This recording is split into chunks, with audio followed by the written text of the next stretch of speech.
हो, असं निराश का बसलात तुम्ही? कर्माने गेलं. काय झालं?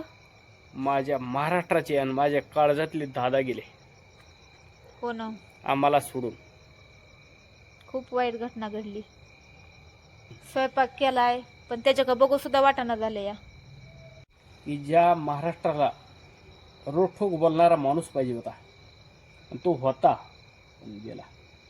देवानं सुद्धा त्याच्यावर दयामया दाखवली नाही.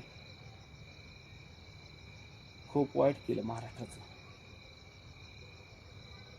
गोपीनाथ मुंडे गेले, विलासराव देशमुख गेले, त्यांच्यानंतर आर पाटील गेले आणि देवाला सुद्धा आमच्या बीड जिल्ह्याचं खरोखर चांगलं हो असं वाटलं नाही.